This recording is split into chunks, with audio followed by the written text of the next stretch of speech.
Devastation in New York. City of Shadows, Chapter 1.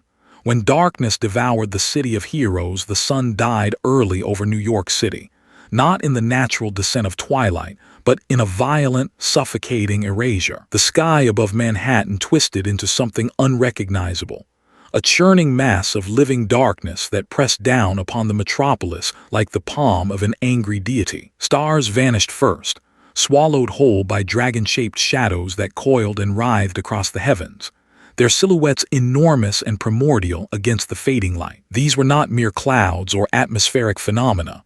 They were sentient, hungry, and utterly alien. The skyscrapers that had once defined the city's proud skyline transformed before mortal eyes into grotesque monuments of flesh and shadow. Glass and steel melted into pulsating symbiote tissue, black and slick, veined with sickly luminescence that throbbed like exposed organs. Each building had become a breathing monolith, its surface crawling with half-formed creatures that screamed with voices caught between human anguish and inhuman hunger. Below, in the canyons of the streets, every lamp-post flickered its last defiant spark before surrendering to the encroaching void. Rivers of viscous black poured through intersections, swallowing yellow taxis, police barricades, and the scattered, shrouded forms of fallen heroes who had dared to stand against the tide. The iconic Avengers Tower, that gleaming symbol of hope and protection, now stood as a twisted ruin, its signature, A, warped into an unrecognizable sigil, crawling with symbiote spawn that chittered and hissed in the darkness. The air itself had become a toxic miasma. Dante breathed it in as he moved through the devastation, his lungs processing the thick stench of death, the copper-iron tang of spilled blood mixing with something far more alien, a sour biological musk that spoke of extraterrestrial origins. Screams echoed from all directions, human voices raised in terror and pain, but also other sounds, guttural and wet, that could never have emerged from human throats. His red leather coat snapped and billowed behind him as he navigated the carnage, boots crunching against broken concrete, shattered glass, and worse, flesh, both human and otherwise. The sounds were grotesque. The squelch of symbiote tissue underfoot, the crackle of still-burning fires, the distant wails of the dying. Dante had seen apocalypses before. His own world was no stranger to demonic incursions, hellish invasions, and reality-warping catastrophes. But this was different. His demonic blood, that ancient inheritance from Sparta himself, thrummed with a warning so primal it made his teeth ache. Every instinct screamed danger, not from mere demons or even demon lords, but from something older, something that predated light itself. He paused atop the crumpled hood of a ruined taxi, silver-white hair catching the faint, sickly glow from the symbiote-infected buildings. His blue eyes swept the scene, cataloging details with the practiced ease of a veteran hunter. The devastation was total, systematic, and utterly ruthless. And somewhere in the heart of this nightmare, Knull, the king in black, the god of the primordial void, waited with a smile as cold and empty as the space between stars. The gallery of the fallen Dante's gaze traced the scattered forms of Earth's mightiest defenders, and even his irreverent spirit felt a moment of somber recognition. These were not ordinary warriors. These were legends, gods among mortals, beings who had toppled cosmic tyrants and rewritten the rules of reality itself. Thor, the Asgardian thunder god, lay sprawled across a pile of rubble, his once magnificent form battered and broken. Blood, golden and luminous, pooled beneath him, soaking into the concrete. Mjolnir, the enchanted hammer that could level mountains, lay twisted and cracked at his side, its runes flickering weakly like dying embers. The god's chest rose and fell in shallow, labored breaths, each exhalation releasing small wisps of steam into the cold air. Not far away, Captain Marvel hung suspended through the remains of a massive billboard advertising Broadway shows that would never be performed again. The glowing energy that normally surrounded her had dimmed to a barely visible flicker. Her blood, radiant and ethereal, dripped steadily from the symbiote spear that impaled her, pooling on the street below where it cast eerie, dancing shadows. The Hulk, the unstoppable green giant who had never known true defeat, lay silent and still. His massive form was half-merged with a festering mass of black tissue, tendrils worming beneath his skin, veins of darkness spreading across his chest. His eyes, normally blazing with rage and defiance, stared glassy and vacant at the corrupted sky. For the first time in his existence, Bruce Banner's alter ego was utterly, terrifyingly silent. Black Panther, king of Wakanda, lay with his vibranium claws snapped like twigs, his mask torn away to reveal a face frozen in determined defiance even in defeat. Nearby, Dr. Strange knelt in a protective circle of rapidly fading golden light, his hands trembling as he wove spell after desperate spell, each incantation a battle against the writhing tendrils that sought to breach his mystical defenses. His eyes burned with exhaustion and grim determination.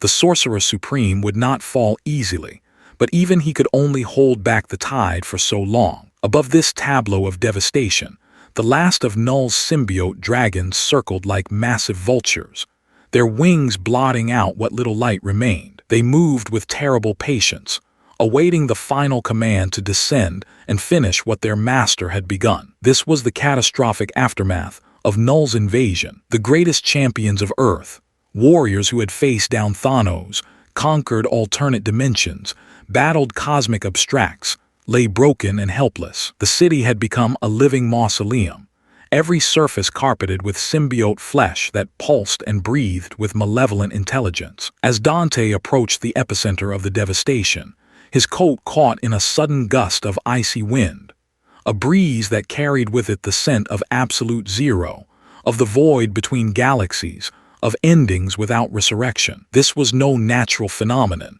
but the very breath of the god who commanded this nightmare. Enter the sovereign of Oblivion's Central Park, once a verdant oasis in the heart of the concrete jungle, had been transformed into something out of a fever dream painted by a mad god. The trees were gone, replaced by obsidian spires that jutted from the earth like the teeth of some buried leviathan. The lakes had become rivers of caliginous darkness, their surfaces reflecting nothing, absorbing all light that dared touch them. The air itself seemed to shriek, filled with sounds of torment that might have been wind through the spires, or might have been the death screams of 1,000 devoured souls. At the heart of this twisted wasteland stood Knull. He was impossibly tall, his form radiating an aura of primordial authority that made the air ripple and distort around him. His hair moved as though suspended in deep water, long and white and spectral, each strand alive with its own sinister consciousness. His skin was pale as bleached bone, glistening with a sheen of abyssal energy that made it difficult to look at directly, as though he existed slightly out of phase with reality itself. In his right hand, he held the all-black necrosword, that legendary blade forged from the very first symbiote, the weapon that had slain countless gods across countless civilizations. The sword's edge seemed to drink in the surrounding light, its length stained with cosmic blood, the life essence of deities whose names were older than human language. The blade hummed with barely contained hunger, eager to add more names to its endless tally of divine victims. His left hand conducted the symbiote storm with lazy, artistic gestures, fingers dancing through the air as though playing an invisible instrument. Each movement spawned new horrors. Tendrils erupted from the ground, monsters coalesced from shadows, the very fabric of reality bent to his whim. He moved with the casual confidence of a maestro longboard with his own masterpiece. But it was his eyes that truly disturbed.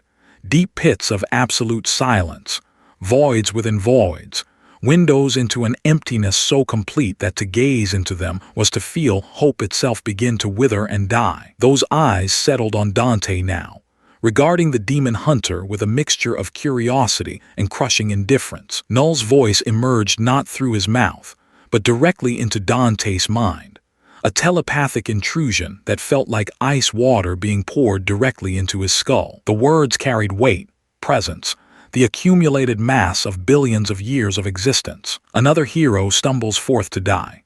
The voice was deep, oily, textured with layers of harmonics that suggested multiple voices speaking as one. How tedious, how predictable. You mortals cling to hope like infants to blankets, never understanding that hope itself is the cruelest joke the universe ever played. Each word tasted of nothingness and fear, of the empty spaces between atoms, of the silence at the end of all things. Dante rolled his shoulders, a casual gesture that belied the tension coiling in his muscles. His hands flexed, fingers dancing across the familiar grip of rebellion, the massive sword strapped to his back. A grin, cocky, irreverent, utterly fearless, spread across his face. "Yeah, you've got the whole dark and brooding thing down pat," Dante quipped, his voice carrying that trademark mixture of confidence and sarcasm that had infuriated demons across dimensions. Real aesthetic, very theatrical. But you know what? I've seen better, and I've beaten better. So how about we skip the villain monologue and crank this party up to 11?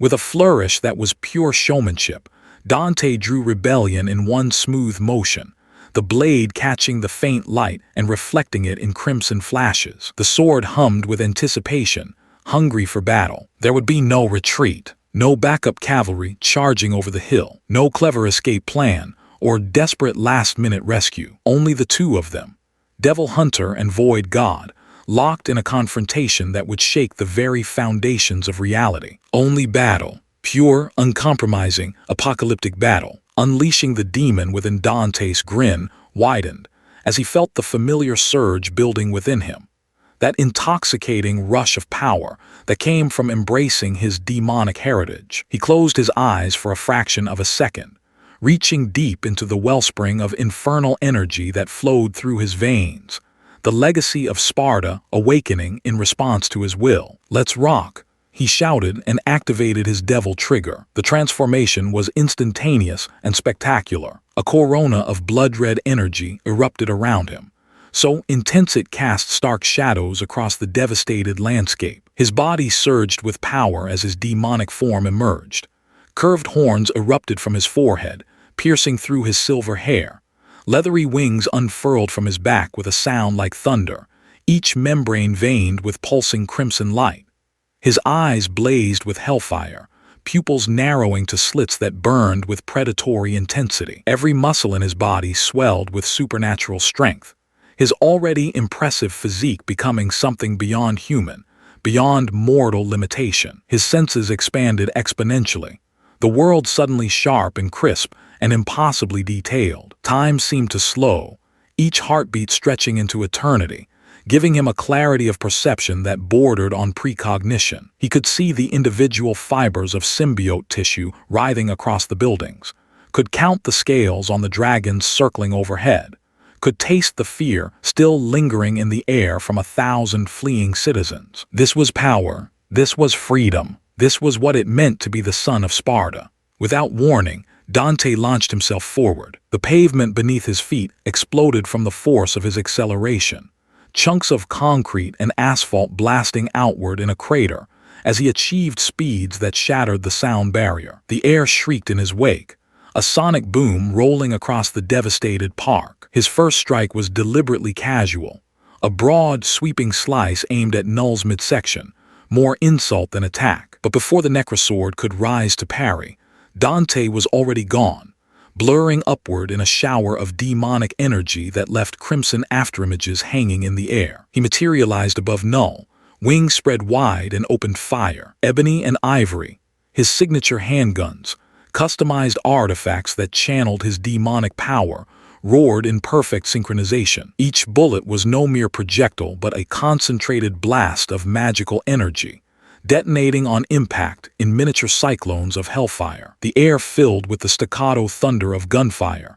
and the howling fury of released magic. Knull looked up, and for the first time, something resembling interest flickered across his ancient features. His lips curved into a smile that held no warmth, only the cold amusement of a predator recognizing worthy prey. "Child's play," he intoned, and the living abyss responded to his will. The darkness beneath his feet surged upward like a tidal wave of living shadow. Tendrils as thick as tree trunks whipped through the air with impossible speed, catching Dante by the ankle mid-flight, wrapping around his wrist, coiling around his throat like serpents. They squeezed with crushing force, each tendril pulsing with void energy that sought to drain the very life from his body. But Dante's grin never faltered. "My turn."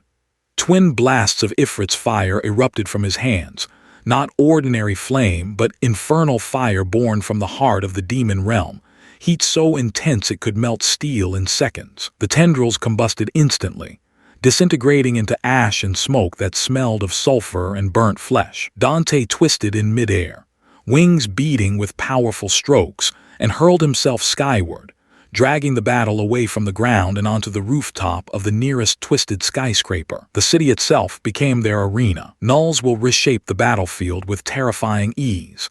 Entire buildings warped and twisted, their symbiote-infused structures molding like clay in the hands of an angry child. Skyscrapers transformed into massive fists that hammered down from above, trying to crush Dante between impacts. Office towers bent and reached like grasping fingers, walls sprouting claws and teeth. Dante met the assault with relentless aggression. Rebellion sang through the air, its edge cutting through solid symbiote architecture as though it were paper. Devil Sword Dante, his ultimate weapon, forged from his own demonic power, blazed with spectral energy, each swing releasing waves of supernatural force that carved through the transformed cityscape. The air fizzed and crackled with the collision of demonic and cosmic energies. Knull appeared atop a distant tower, now armored in layers of summoned darkness that made him look like a god of war carved from midnight itself. Every inch of him radiated conquest,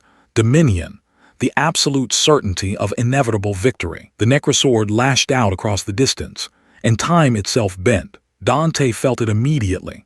The sword's passage warped causality, distorted the flow of seconds, made past and future blur together in sickening ways. He dodged, calling on every ounce of his enhanced reflexes, and still barely avoided the strike. The necrosword's edge passed inches from his torso, and in its wake an entire city block simply ceased to exist, not destroyed but erased, wiped from reality as though it had never been built. The severed section of the city tumbled downward in flames, crashing into the streets below with an impact that registered on seismographs hundreds of miles away. This was going to be a long night. The dance of annihilation. Dante pushed himself further, calling upon his most powerful transformation. The air around him shimmered as he activated Sin Devil Trigger, the ultimate expression of his demonic heritage, the form that allowed him to match even the strongest demon lords of his realm. His appearance shifted, becoming more angular, more alien, more terrifying. His horns elongated and swept backward,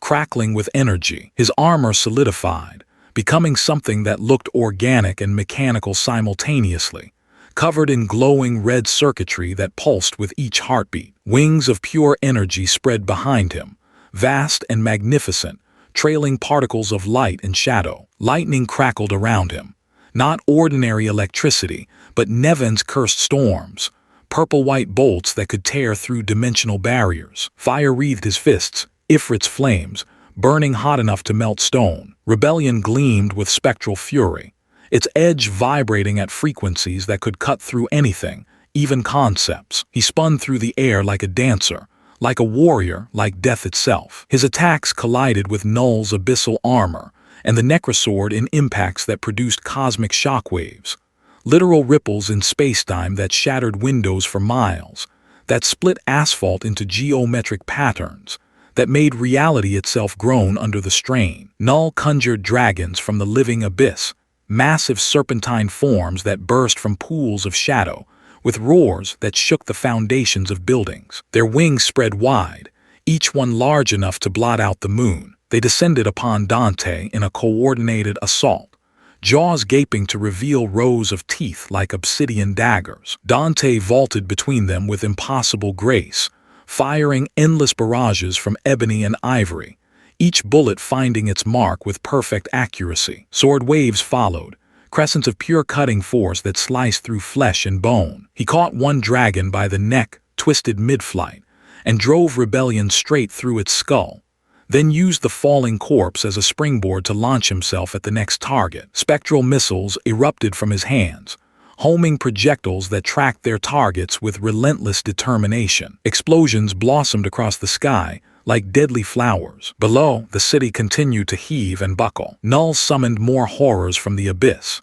Giant claws that tore through skyscrapers like paper, symbiote-infested monsters that climbed from apartment windows, their forms constantly shifting and melting into new configurations. Some had too many limbs, others too many eyes, all of them screaming with voices that grated against sanity itself. Dante unleashed his trickster abilities, teleporting in rapid succession, appearing behind Knull to deliver crushing sword blows, then vanishing before the counter-attack could land. Each teleportation left a brief afterimage, creating the illusion of a dozen Dantes attacking from all angles simultaneously. Knull's laughter split reality, a sound so terrible it caused cracks to appear in the fabric of space, brief glimpses into the infinite void beyond. His body absorbed damage with contemptuous ease, wounds closing as quickly as they appeared, darkness flowing into darkness, emptiness reforming from emptiness. Sensory apocalypse. The battle raged for what felt like hours,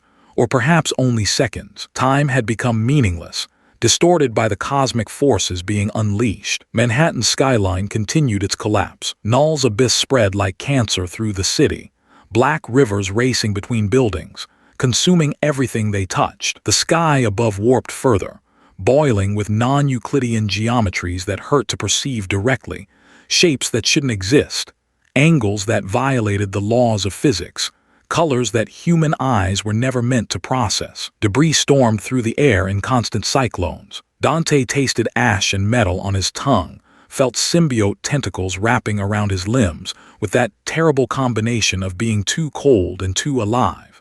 Sensation that made his skin crawl even through his devil trigger. But pain was distant now, pushed aside by the adrenaline of battle and the raw power coursing through his demonic form. He drew deeper on Sparta's bloodline, unleashing waves of demonic pressure, invisible force that radiated from him in pulses, vaporizing lesser symbiotes instantly, turning them to ash before they could even scream. Knull responded with planetary-scale power. He swept the Necrosword in a massive arc, and void energy erupted in its wake, a crescent of absolute nothingness that carved through the city like a scythe through wheat. Skyscrapers didn't just fall, they disintegrated, matter unmaking itself at the molecular level, existence simply ending. Dante barely twisted aside in time, manipulating space itself with trickster magic, bending the distance between himself and the attack. He felt the void energy pass close enough to frost his coat, ice crystals forming and shattering in the same instant. When titans clash, you amuse me, half-demon. Knull's voice resonated through Dante's skull, each word heavy with the weight of eons. You believe yourself special, unique, destined for victory. But you are only a mote, a spark, a brief flicker of light in the eternal darkness. I was killing gods before your ancient ones learned to speak, before your light first kindled in the void. Hope. I have watched hope die in 1 trillion eyes across 10 billion worlds. You are nothing new. Dante spat blood, his own crimson and hot, and his grin somehow grew wider, eyes sparkling with manic delight. Yeah, I get that speech a lot. Must be in the villain handbook, right? Chapter 3. How to monologue while getting your ass kicked. Here's the thing though, I've never been big on destiny or fate or any of that predetermined crap. He gathered every ounce of infernal power, channeling it into a concentrated assault. Bullets, swords, spears of solidified magic, techniques borrowed from Virgil's repertoire. Everything collided with Knull's void armor in an explosion of force that registered as an earthquake on monitoring stations around the world. The impact blasted Knull backward through a tower, his body punching through steel and concrete and symbiote flesh, emerging on the other side trailing debris and darkness. You delay the inevitable. Knull growled as he reconstituted himself, fragments of shadow flowing together, wounds healing before they could truly form. I am eternal. I am entropy. I am the silence at the end of all songs. Dante didn't waste time responding. He was already attacking again. He activated Soul Split, one of his most advanced techniques, and suddenly there were 3 Dantes assaulting from different angles. Each spectral copy wielded a different devil arm, each attacked with a different style. One all aggression, one defensive counters, one pure speed and precision. They forced Knull onto the back foot for the first time in the battle, the ancient god parrying and blocking with sudden urgency, the Necrosword moving in blur arcs, darkness erupting from his free hand to create barriers and counterattacks. But the symbiote army converged, responding to their master's need. Rivers of darkness surged upward from the streets below, tearing into Dante from every direction, threatening to overwhelm even his supernatural speed and power. The turning of the tide, both combatants began to show strain, though calling it fatigue felt inadequate for beings operating at this level. Dante's breathing came harder now, his healing factor working overtime to close wounds that appeared faster than they could mend. Knull's armor showed cracks, fragments of void energy dissipating into the air, unable to regenerate quite as quickly as before. Dante fought without restraint,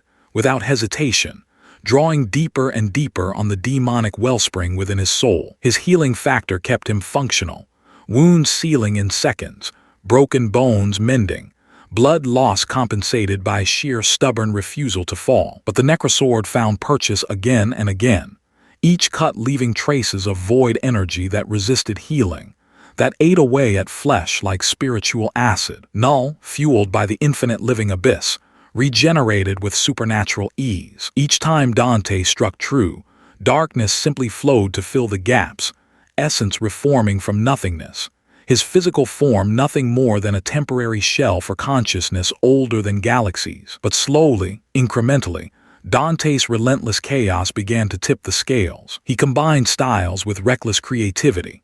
Ifrit's explosive punches that shattered symbiote armor, Nevin's electric storms that disrupted Knull's connection to his minions, Quicksilver's time distortion that let him dodge attacks that should have been impossible to avoid, Royal Guard's perfect parries that turned cosmic force back against its wielder. He even grabbed Knull's own symbiote minions, hurling them as living bombs, their bodies detonating against their master in blasts of concussive force and splattered darkness. Knull summoned reinforcements, hybrid monstrosities that combined multiple forms, dragons larger and more terrible than before, and most horrifying of all, the void-infused remains of fallen Avengers, their bodies puppeted by symbiote tissue, attacking with muscle memory and superhuman abilities now twisted to serve the king in black. But Dante adapted to every new threat. Trickster magic let him teleport through solid objects. Raw demonic energy vaporized entire swarms. Improvisation and battlefield awareness turned every element of the environment into a weapon. This was what Dante did best. Not overwhelming power, though he had that, but the ability to adapt, improvise, and overcome regardless of the odds. Final confrontation. Where gods fall, Dante soared above the ruins of Central Park, leaving trails of fire and lightning in his wake, the air screaming from his passage. Behind him, Knull pursued, blanketing the ground below in abyssal storms that turned rubble to dust, darkness consuming everything it touched. They collided atop the ruins of a shattered spire, the highest point remaining in the devastated city, a fitting stage for the battle's conclusion. Knull moved with terrible speed, driving the necrosword straight into Dante's chest. The blade pierced demonic flesh and bone, seeking his heart, his soul, trying to absorb his very essence into the infinite void. Pain exploded through Dante's body, real pain, the kind that couldn't be ignored or compartmentalized. He felt the void energy spreading through his chest, freezing his blood, trying to snuff out the infernal fire that sustained him. But Dante, bleeding, impaled, standing on the razor edge between life and death, just grinned. Blood bubbled between his teeth as he laughed. "That all you got?"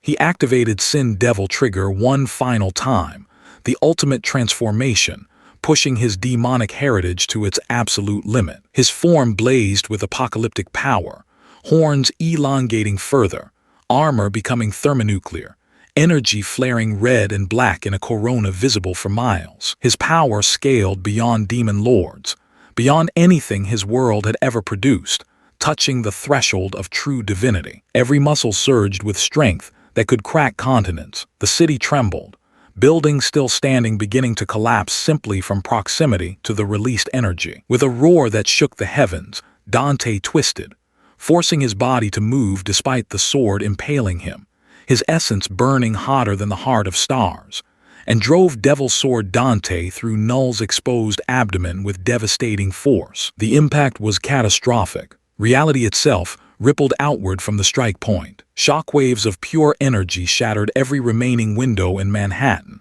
the blast wave flattening buildings blocks away.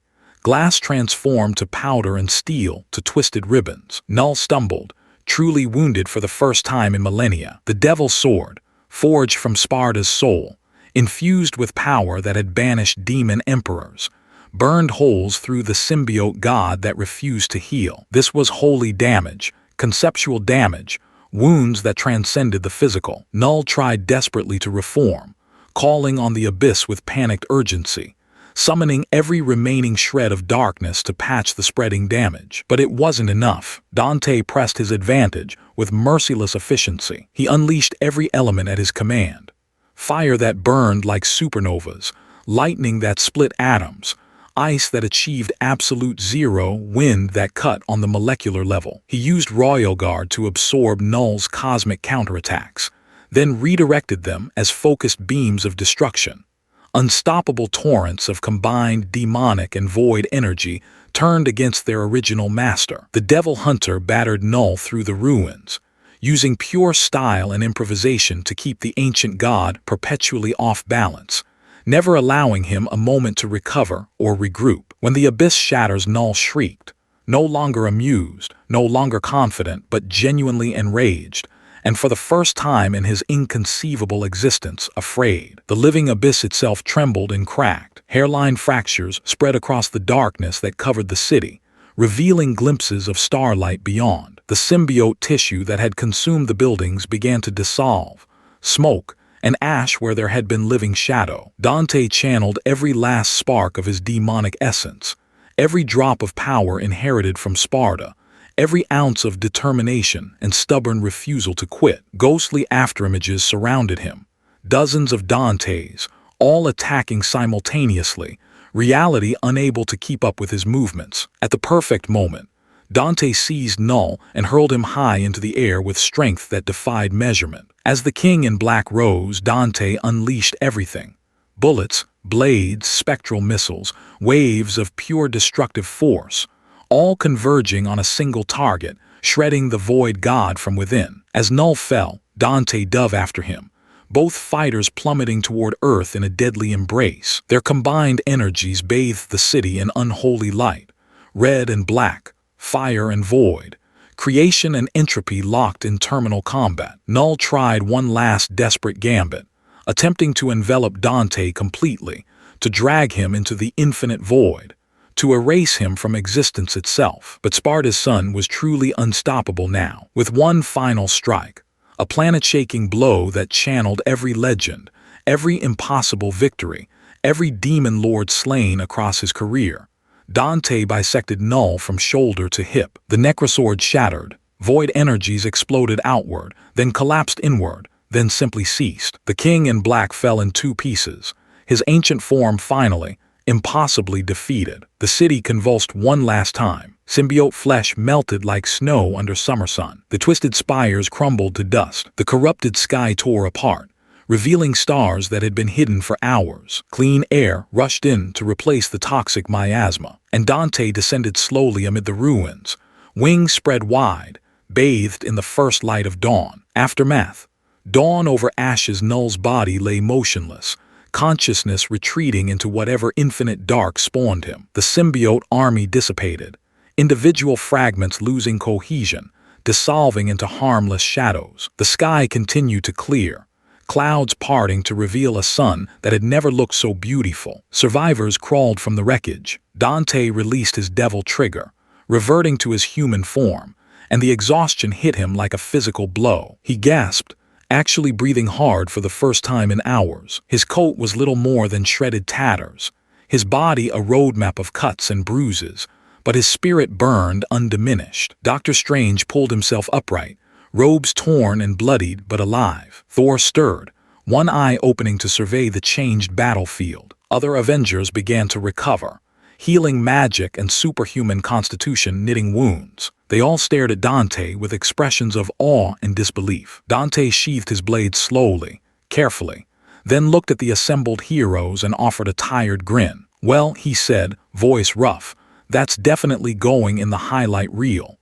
He turned to survey the devastation, the price of victory written in shattered buildings and scattered bodies. Evil never truly died, he knew that. It always found new forms, new champions, new ways to threaten the light. But for tonight, for this moment, it was enough to have stood against the tide and not been swept away. The king in black had fallen, and Dante, demon hunter, guardian between worlds, remained standing. Epilogue.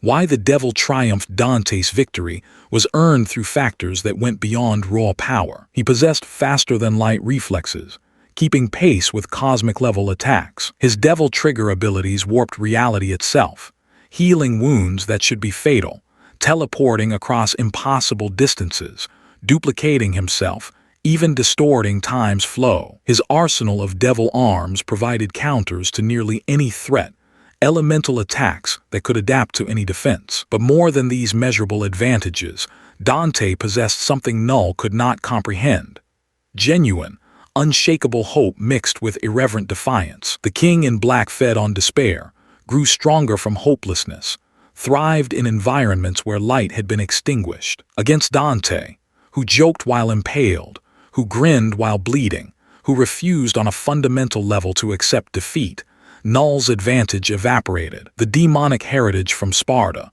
the refusal to quit, and the sheer creative chaos of Dante's fighting style exploited vulnerabilities in Knull's ancient, predictable patterns. The Void God had fought countless battles, but always against opponents who either despaired or fought with grim determination. He had never faced someone who treated apocalyptic combat like the universe's most violent dance party. In the end, Dante's greatest weapon wasn't the devil's sword or his transformations. It was the stubborn inner light that refused to be extinguished, the fire of determination that burned brighter the darker things became. As the sun rose over the ruined city, Dante flipped his tattered coat, offered a lazy salute to the watching Avengers, and simply walked away into the morning mist. His work here was done. The echo of battle lingered in the air, a reminder that sometimes, against impossible odds, against gods of entropy and void, style and defiance could save even the darkest world. The Ancient Ones might claim dominion over light and darkness, but on this day, a half-demon from another world proved that neither fate nor void could stand against someone who simply refused to lose.